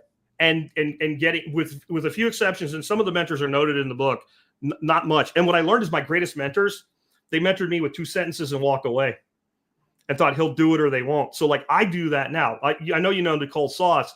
Like I've done some stuff to help her with her business. And like at one point, my entire mentorship was buy the beans. That was it. Well, what? Nope. I'm out. That's my advice. Now, if you don't take it, that's fine. But that's my advice. This was during COVID and there were supply shortages and she had like a big expenditure to keep her coffee roasting business going. And I listened to the whole thing and the financials. And that was my advice, buy the beans. And she did, and she crushed it. Right. So that's the kind of advice I like to do. That's the kind of mentorship I want to give, is these simple things. And then you have to go discover what it means for you. But God, somebody needs to do this. And it's not me. I can't do it all. You can't do it all. And I'm not saying we're special people. I'm saying like, this is generational. Our whole generation, we're in our 50s. Like most Gen Xers are 50, late 40s. Maybe we're ebbing in early 60s now. Like how much time do we have to make up for this mindset? One of the people I really love in this world, I don't listen to him that much, but I love what he does. And he has the same ethos as Adam Curry. Oh yeah. Who we both should have a picture of this man on our wall, because what we do is because he built it, right? He built podcasting as we know it today. And he feels the same way. Like he's a little older than us. So mid 80s, he was a VJ on MTV, rolling with all the celebrities and all. And he's like, we totally screwed these younger people. We just ran away from them. And now it's our turn to be the leaders and to give to them. And that doesn't mean give them our money, because that won't help. I mean, that's another principle I try to teach. Like money's power. You give power to somebody that's not ready for it yet. What do? You hurt them. Mm-hmm. Right. You know a lot about electricity, right? Oh yeah. Remember 1980s? What did we do with 9-volt batteries? Exactly. Put your tongue to the battery, right? Today we put nose rings to batteries, right? And it's funny because it hurts. It's not harmful. There's a big difference between, that's another thing, man. Young folks, there's a difference between being hurt and being harmed. All right. Just understand that. But it doesn't really harm any. It's a joke. If I hooked up like 30 car batteries into a battery bank and then gave you the leads, if there's no amount of money that would get you, because you understand power, to put that to your tongue, because you're going to fry yourself and die. Right. When we move into the world of money, and we have so many young people now that think if I just had more money, my life would be better. I'm telling you, I know it's hard to believe until you fix all the structural components. No, it won't. You can only do so much damage to yourself with $1,000. The damage you can do to yourself with $1 million is unbelievable. And, remember Rodney King? He got money that I believe he had coming to him. What happened to him was wrong, and I'm glad he got his money. But where he ended up? Dead at the bottom of a swimming pool a few years later, because he wasn't prepared for the power that money gave him. And I know so many people out there right now, they're ready to turn this off because I said that. Because, man, he doesn't know me. If I had him, my life would. No, it won't. No, it won't. And when you fix the structural problems, the money problems will fix themselves. But it's the other thing. Patience, bro. Like, this is the other thing. Like, you tell people, like you mentioned Bitcoin earlier. I told you to invest it. You tell people to invest in Bitcoin now. They're like, since they can't see themselves getting rich in the next 6 months, they're not going to do it. This is a marathon. You have to have patience. So when I say if you fix the structural problems, the money will fix itself, I don't mean overnight. I don't mean over a year. I mean over half a decade. That you'll change that. But you have two choices. Start that process now or burn more of your dash. Man, I couldn't agree more. And I'll tell you what, folks, Jack has been a tremendous blessing in my life privately. I mean, his wisdom is made all the difference in how I do business and how I structure things around here. And because of what he said earlier, because I know his track record, I was like, okay, when he gives me a piece of advice about something, and Jack, do you have time for one question? I got as much time as you want, bro. Okay. One of the biggest things, well, there's so many of them out there after having listened to him all these years, but honestly, I was one of the people that was looking at ChatGPT like the Ring of Mordor. Like, okay, man, what am I going to unleash here? And he put it in terms, I'm going to feel like Forrest Gump when I say this, but he put it in terms that even I could understand it. It was like having a digital assistant that you could absolutely, that you pay very little to. Yeah. And return on investment is otherworldly. It really is, especially at this point. Now, I use it quite a bit in business in a massive way. But it brings me into Farmer Cheryl, who's asking, does Jack tell us how to use ChatGPT in the book? I believe he has a teaching. I believe he's teaching a live course on it. I am, but so we released the course a few weeks ago, and then we had like a 10-day run up so everybody could get ready for it. It sold out in like 15 minutes. It took 15 minutes because the site crashed because of the scripts that Tom was running on the back end. So it would have sold out in a minute. So I don't have any enrollment availability of that right now. If you go to Jack's Laws, you can pre-register for the next term. I don't tell people how to use it in the book because when I started writing the book, it wasn't actually a thing yet. That's how long this book took to come out. In the new book, I mentioned it quite a bit, but I'm not going to write a how to use AI book because I feel by the time the book gets in print, how to use it will change a lot, right? But here's the thing. Whatever fear you had of it, once you started using it and saw its failings along with its advantages, you realize, yeah, this isn't the Sarah Connor thing that's going to come back and kill John, right? Like, that's not what this is. This is a predictive language model. But to me, if today you're saying, I refuse to use AI because whatever excuse, it's a demon, it's going to take over the world, whatever, you are in 1995 saying, I refuse to use Microsoft Excel. And you're in 1998 saying, I refuse to use the internet. And you're in 2004 saying, I refuse to use social media. And you're trying to run a business. Now, if you're not trying to run a business, this one's going to get you anyway, because the person you're competing with for the next job is going to know how to use it. And the power in this is much bigger than have a compose an email. That doesn't interest me. It is the structural components to how to run a business. It is planning. It is information gathering. Understand this. In about 2 years, almost nobody is going to use Google to search for anything. I agree. They're going to ask AI. And even if you don't think you're asking AI because you're still using Google, you're not going to be using Google search. It's going to be an AI output. Because when you say, how do I, and you find a web page and you read the web page and it's not actually the answer, and then you go back and you finally get the answer, you're happy. But if you could if all you wanted was the answer and you could just have the answer, even if you have to fact check the answer, it's much more expedient. That's part of it. But it is more like, I just listened to this podcast that Robert Breedlove did with a guy named Jeff Woods. Yeah. It's Jeff spelled with a G, Geoff, Jeff Woods. And he's really big into AI. And he had this process that he outlined. And I'm like, okay, it's what I'm doing with one refinement. And I haven't actually been able to explain it the way that he did. So I'll use his way. And it is like, I think he calls it the CHIT method. It's CRIT. Context, role, interview, task. To explain to you how powerful this is. So you give the context. I am a podcaster. I do the Permaculture Pimp podcast. These are the things that we produce. These are the things that we do. This is what give as much information as you want to. Role. You are an online business consultant with expertise in fill in the blanks of what you want to know about, right? Interview. Ask me 3 to 5 questions, one at a time, to get a better understanding of me and my business and my goals. Role. Show me 10 ways to maximize revenue or maximize whatever it is you want to do that are non-obvious. The output will break your brain. Because the thing about the non-obvious, once you read it, you're like, well, that was always obvious. That's one thing this can do. But if you're worried about it becoming like this sentient thing that takes over the world, okay, first of all, the word artificial intelligence is a marketing term. It is not intelligent, right? Maybe artificial intelligence is the right word if we'll understand words again. Artificial, fake, intelligence, smart. Fake, smart. That's what it really is. It is a predictive model, but it has all this data. But ask it to do a math problem and see how many different answers you get when you keep asking it. So it can't do basic math. And you think it's going to like take over the traffic system in Phoenix and then take over the world with sentient robots or something? This is not what it is. And the people that say it's going to take our jobs, well, then you better learn to use it, right? Then you better learn to use it. And you know, you're an electrician. Do you see Optimus robots from Tesla installing? No, right? How do we get that piece of conduit through the header over that door that wasn't in the no?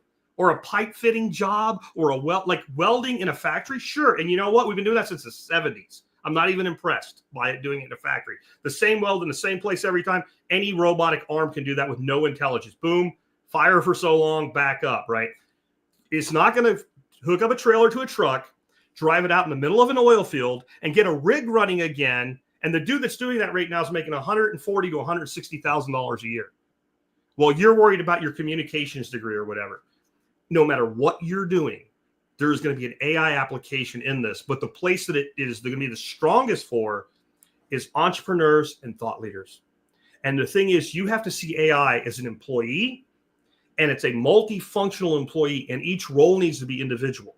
So you know what I just said about this content, role, interview, task? So I was playing with that in my like not with the students, because I don't give students things till I learn. But I'm also sharing every day in my class. I make a PDF of my work and I give it to them so they can see the real world workings that I'm using in my business. And I did that process for episode prep. It worked great until I tried to build the episode. It got locked in the persona and it wouldn't let go of it. So when I started things like I want bullet points, I want my voice and my tone to write 2 paragraphs of introduction for the show notes, it couldn't do it worth a damn. And when I said let go of that, it even admitted to me like, oh yeah, I'm still being that. Well, don't. Okay. And then like, you're still doing it. Yeah, I can't. It literally said it couldn't let go. Wow. Right. So it has inherent limitations. So what that means is if you want to put it in that role, then when you want to put it into a different role, start a new chat, or it will stay stuck. It will get in a feedback loop with that. So if you want it to do things that are like as a graphic artist, then get it to act like one. If you want to do it to be a writer, and you can, like with GPT, you can literally create custom GPTs that you could call like Billy's writing assistant. And you can give it a bunch of your writing and a bunch of it and fine tune it, and then only use that when you're writing. Now, this guy, Jeff, he's doing things like he created personas for like all these titans of business, people I don't particularly care for, but it's his deal, like Jeff Bezos or whatever.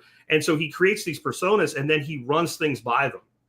But I love the way he was doing it because he's like, well, one of the people on my like virtual board that I run my ideas by is Steve Jobs. But I have programmed into his, he's absolutely not allowed to give me any advice on marriage or families. So he's using them to his strength. Like if you want to know how to grow a business, that's a good guy to ask. You want to know how to be a good father? Don't. Right. So we can build, like, imagine that you can talk to anybody you want to about your goals. Who would it be?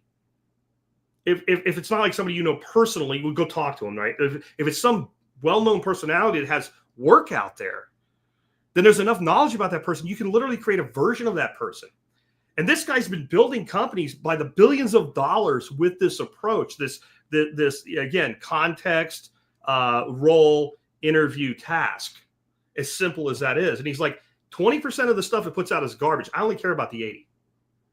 I only care about the part that works. And when something doesn't work, I just don't use that, right? If I gave you a great tool and I said it does these 5 things, it did 4 of them perfectly and 1 of them poorly, you would just use it for the other 4 things. That's how to approach AI. But God, stop being afraid of it, people. If you're afraid of a calculator in 1920, right? You're going to use an abacus while everybody's moving to a calculator. You're afraid of a phone. You're the caveman that wanted to ban fire. You can't put this away. It's not going away. It's not going away. I'm sorry. Yeah, but even if I used it for nothing more than research, which in that, for example, prime example, I'm out here. I make some pretty awesome compost, and I'm always looking for ways to tweak it and make it better. And I can go through and do thought experiments to a certain extent, like, oh, what if I were to add, let's say, fish hydrolysate to this compost at this particular thing? And then, of course, I can always check it, look at it under the microscope, but I can already see whether or not, and I may be going a little bit too far in the weeds, but the point is, I just hired another employee without having to pay for it. I'm able to get 10 times more done in terms of research on any given topic. And like you said, you may not always get the best outcome, but your common sense, if it's already something I know that I know about, I can already kind of see and say, I don't know if this thing's going to work out all right. But like you said, it is a fantastic tool. And bro, this is one of the many things I need to thank you for, and you know, to your point earlier, because you didn't beat me over the head with it. You just said, hey bro, you're missing a really great tool. So I kind of went. You tell your people, what has it done for you? How much product have you gotten by having it compose emails to companies saying, here's who I am, here's what I do. If you give me a product, I'll review it for you. Exactly. I can't even, well over $100,000 worth of stuff sitting in that garage right now. And all I did was say, construct me an email to this company. And then once I did it several times, it kind of knew who I was and what I did. And it was already locked in there. So I'm like, okay, do you have any idea how long it would ordinarily take me to reach out to a company for a product that I already know works, that I already know that I like? You know, it would honestly, because I'm sitting here thinking, okay, blah, blah, blah, blah, blah. Do I want to word it this way? Do I want to? I'm doing in minutes what ordinarily would take me hours to try and construct. So now I don't have to waste time on that stuff there. Now I can go out there. Oh, I can go weed eat the, the part after the sheep, or I can go do something that really matters to me. And I'm not spending so much time on the things that I don't. And I use this virtual assistance to help me do that. But now there are areas where I am just bitterly opposed to using it. And, I mean, maybe we can discuss that at another time, but there are areas where, like I said, there's probably 100 G's worth of stuff out there in the garage. And then now all of a sudden there's people sending stuff to me that, I mean, for example, like right out there right now, I got probably $80,000. Actually saying 100,000 is probably very conservative, probably closer to $200,000. I got probably $80,000 of off-grid solar equipment out there that I haven't even done anything yet. Because honestly, my policy is, I'll check it out for you. But if it doesn't work, I'm not going to tell people that it does if it doesn't. But I still got the stuff and it's here. But that's just one of many ways in which you can go about it. I mean, really, Jack, the sky's the limit. And you were the one that actually turned me on to it. So, I mean, that's just one of many, many, many, many, many ways in which I've used this Chat GPT. Folks, I know a lot of you have other questions out there, but look, I've often said... Don't throw them. Just put question. Okay, well, let me go ahead and hit this other one, and then we'll probably have to bounce here, but this is definitely in your wheelhouse here, because I know you've addressed it before, but I don't even know how to pronounce this name, but it says, if the grid goes down, what good is Bitcoin? If a nuclear bomb goes off, what good is your stocks? What good is your silver? Right. What good is your oxygen? Right. These are these like, but it's going to be quantum. Like these things are like people that don't want to accept a thing. So they'll come up with an extreme way that the thing could fail. So the person asking that question, I'm not picking on, but I'm betting you this person probably has a bank account. So if the grid goes down, what good's your bank account? Thank you. Okay. They probably have a 401k and they're probably invested either in mutual funds or ETFs. If the grid goes down, they're all bankrupt. Right. And what do you think is going to make the grid go down and stay down forever? That won't be the end of the world. And the last thing you'll be worried about is the value of your Bitcoin in that scenario. Right. Everything I teach from a preparedness standpoint is you should be doing things that make your life better, even if nothing goes wrong. So here you have the hardest money that's ever been created. You have a known economic constant. And people get really weird when I say this because they think I'm like turning it into a god or something stupid. Right. Bitcoin is to economics what the speed of light is to physics. Okay. And if you know what the speed of light is to physics, then it makes sense. And if you don't know, you think it's some hyperbole. The speed of light to physics is it's a constant 186,000 miles per second. Everything we measure with physics, we can measure against the constant of the speed of light because we know what it is and it doesn't change. Everything else in the physical universe can be altered by another action in the physical universe. Something comes in, it changes its directions, it changes velocity, it changes speed, not light. Light moves at a constant period no matter what. It doesn't matter if you have it leave a vehicle moving 20,000 miles an hour or leave a stationary object, it still moves at the same speed. That's a constant. Bitcoin is a constant in economics. 21 million Bitcoin, never anymore, infinitely divisible, moves at the speed of light across the world and is saleable across space and time. It is a constant. Doesn't mean it's good or bad. It just means it's a constant. So you can bet things on its mathematical probability. And once you understand that, then you say, well, what else does that? And the answer is nothing, because anything that's a clone of it, a fork or whatever, came after it. You can only discover absolute scarcity once. It was the 0 to 1 move of hard money. And the people that are all in on gold, you haven't studied gold enough to understand why we have fiat. Like, I really recommend, I'm supposed to be shilling my book. I'm going to shill somebody else's book. Safety and Amos, the Fiat Standard, which was his last book in a series, but you should read it first because it breaks down how we ended up with fiat money. And it starts out with, before we just start criticizing it, why did we end up with it anyway? Did we just end up with it because bankers were greedy? Or was there a problem they were trying to solve? And he tells this parable, I think it's from Turkey. It's an ancient Turkish parable about this guy that ends up with this piece of land, and there's a stone wall that doesn't really seem like it does anything. And it separates his land from the next guy's land, but it ends. So it doesn't really do that. And he wants to tear it down. And the neighbor says, well, what is it there for? Who put it there and why is it there? And the guy says, I don't know. And he says, until you can tell me why it's there, I don't think I'm going to let you tear it down. So that's what he starts out that book with. He describes what the problem was that fiat was trying to solve. It wasn't just about greed. It became greed because it's unlimited power. But the problem was that if I want to move gold from London to Tokyo, it's very expensive. And if I want to make gold divisible down to buy something like this little remote control for the lighting in my shop, that's $20. How much gold is that? It costs me more money to break that piece of gold off than the value of the gold itself. So I have to have the gold sitting in bars in somebody's vault. I have to have a third-party intermediary, and I have to trust that the gold really is doing what it says. Gold has great salability across time. It has piss-poor salability across space. When you move into the world of Bitcoin, you have created and enforced scarcity. There will never be 21 million in one Bitcoin. It can't be done. The largest, most powerful computer network in a decentralized fashion in the world defends that more than anything else. That and preventing counterfeiting. So you have that. The most successful thing based on money and based on power that humans have ever built is the Bitcoin network in every measurable way in a single decade. Like, we've never built anything that fast, that powerful, that strong, and that successful.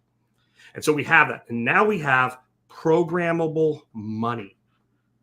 Programmable money. And that means we can integrate it into everything. And like, I take credit cards, right? Okay. But people decide if I remain able to take a credit card. People decide if you can use your credit card with me. I've literally had customers saying, I called PayPal. I tried to pay you with PayPal. Yep. And PayPal told me they can't tell me why they won't let the charge go through. Yep. Same here. And that I need to find another way to pay you, right? So if I'm integrating payment systems into my app, into my business, whatever, the best payment system I can integrate is a permissionless, uncensorable one. And we're not all the way there yet, but we're watching each piece of this be built. And you followed me with this long enough to know and this is not because I'm smart. I just pay attention to smart people. Everything that I've publicly said would happen with Bitcoin has happened with Bitcoin, as though somebody gave me the script starting in 2025, go back to 2015, and there's not a thing in it that I've gotten wrong.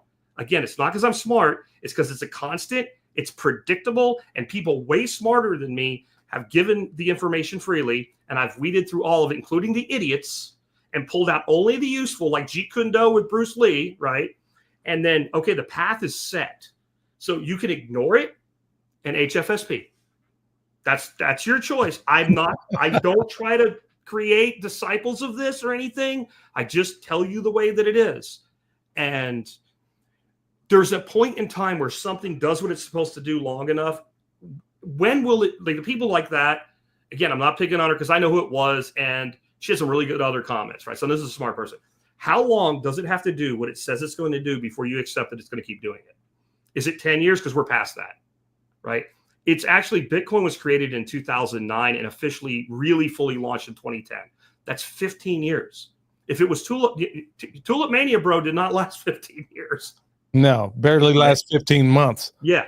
It is what it is. And I just say everybody needs to do what they think is right with it, but don't ignore it because you have some sort of implicit bias, and don't ignore it because you haven't done the work to understand it. At least understand.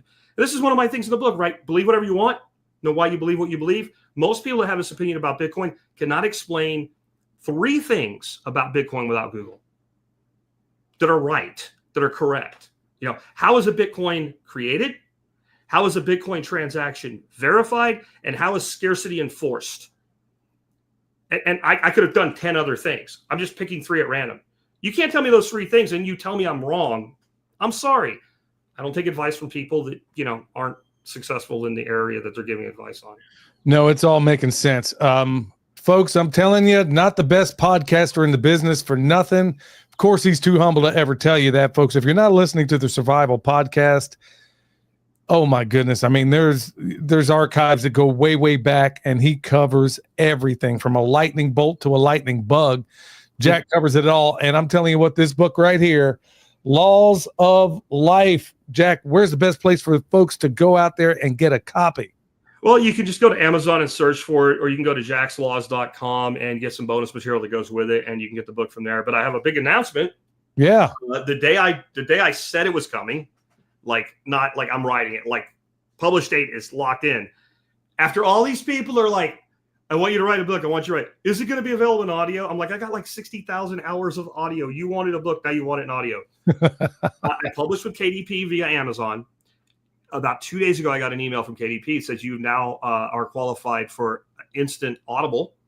And so today, it only took 48 hours after they did it, the audio version of the book's available. So if you'd rather listen to an audio, couple things. It is AI generated. You can tell there is, you know, it's a good voice. I picked the best one there was out of all the choices, but there's certain points where you can tell. And like if I used an abbreviation, it will mess that up a little bit, right? Because AI is not good at that. Or like there's times where I said like, you know, blank. So like do underscore for a blank and it says underscore. So just know it's not perfect, but if you prefer your content audio, you can get it in audio. And I was listening to it today and it's pretty damn good for pushing a couple buttons and saying publish.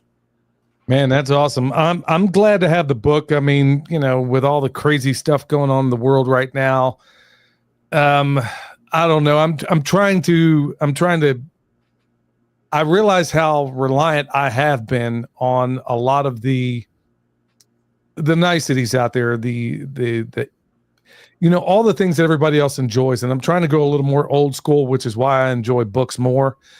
And honestly, it's just another medium for me to keep the old material, you know, keep the eyes and the ears and all the other things keep going, you know, as they ought to be.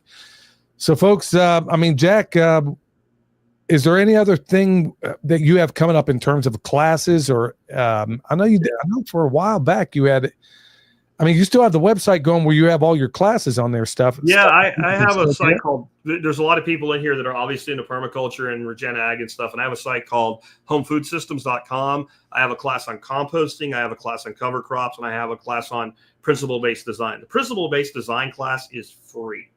Anybody can take it. It's kind of like, do I like this guy as a teacher? Do I think he's a jerk? You know, and you decide that by taking the free class if you want to. You took both of the paid classes. We gave you, a seat on them, and you've said that you've learned more in some of those than classes you've spent thousands of dollars for. Yeah, one class is like $40, and the other was like $80, right? So those are available. Also, I do a workshop annually.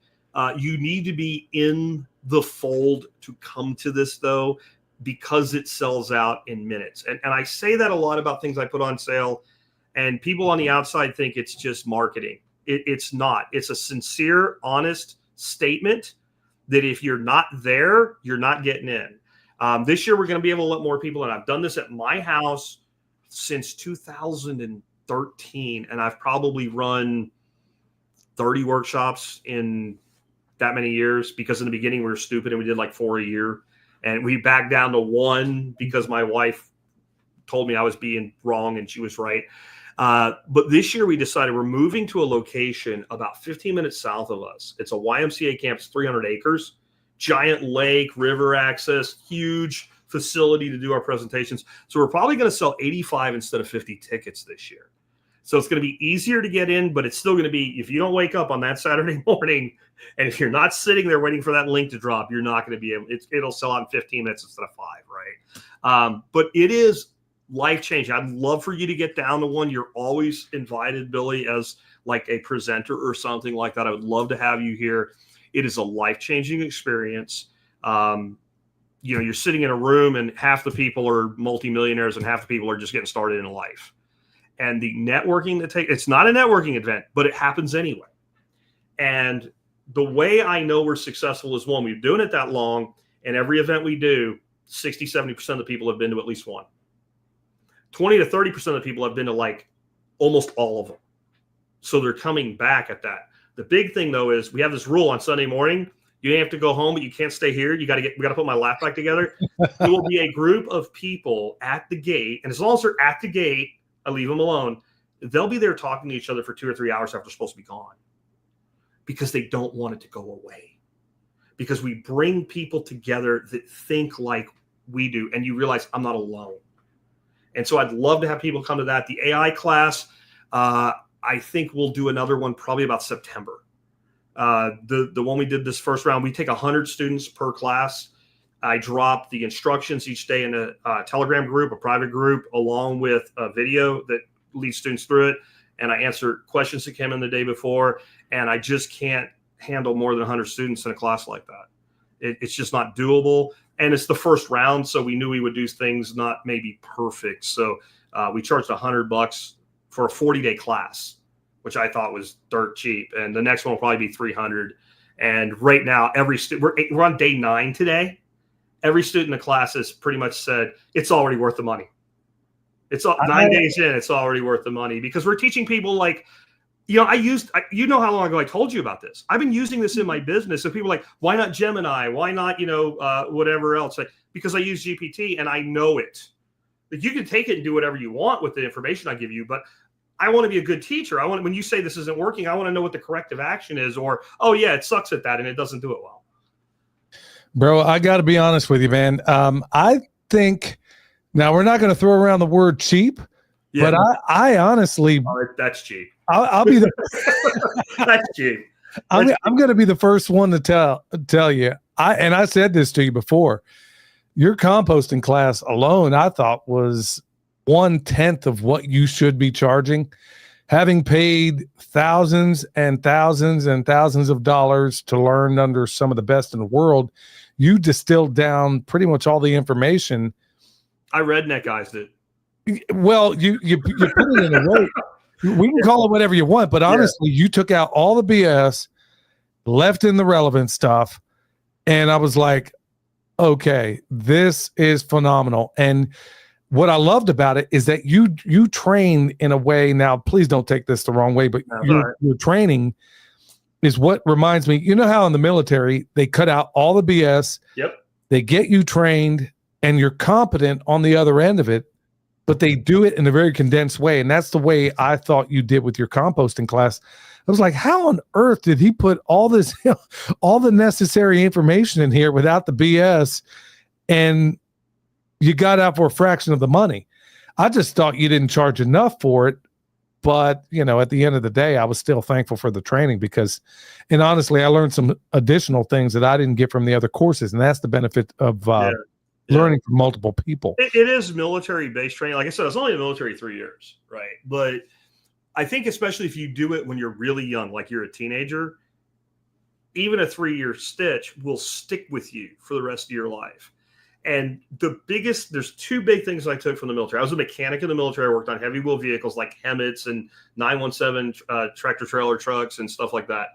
And to fix that equipment, it's a part changer is like a glorified Jiffy Lube. To fix something that's broken, you have to know how to troubleshoot. Yep. So that was one thing, and that stayed with me. I don't care if it's a sales team that I'm managing, troubleshooting. There's a problem. Let's not look at where the problem is. Let's trace the system back. You're an electrician. Where is the problem coming from? And let's correct the underlying problem. There's that, and there's how to teach and how to train. There's a process. And if you follow that process, the student can't help but learn. And very much the medical industry is like the media, the military. See one, do one, teach one. That is like the ethos to teaching that we lose in a classroom because the student doesn't do anything, right? They sit down and they do their work or whatever. And now they do their work like this. Get up and actually physically do the thing, right? Teach and correct and demonstrate. That's leadership in your teaching.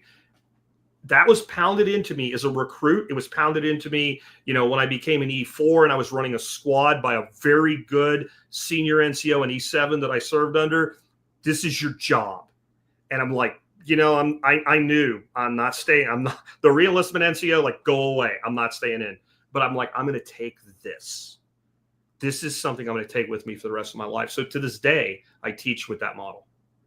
Well, it works, and it works well. Jack, one more time, tell everybody where they can find you. They can find me at thesurvivalpodcast.com or thesurvivalpodcast.com, depending on where in the country you're from. Some say the, some say the.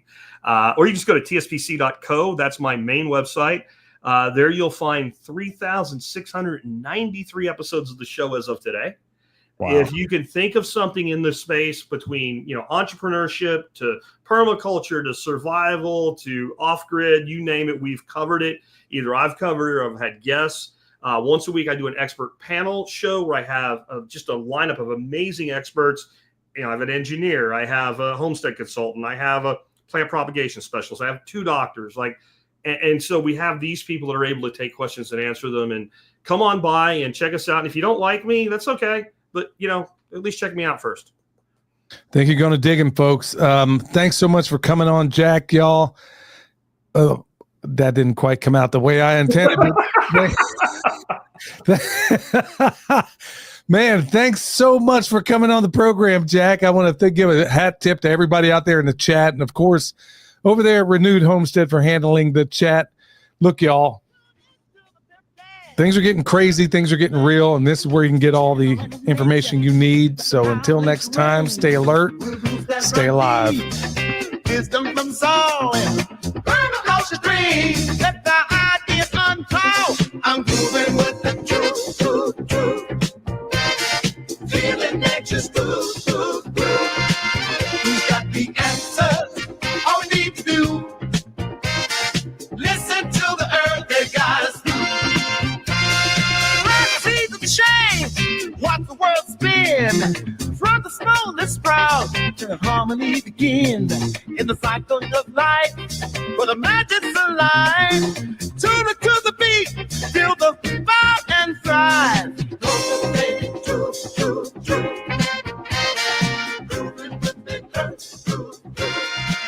So much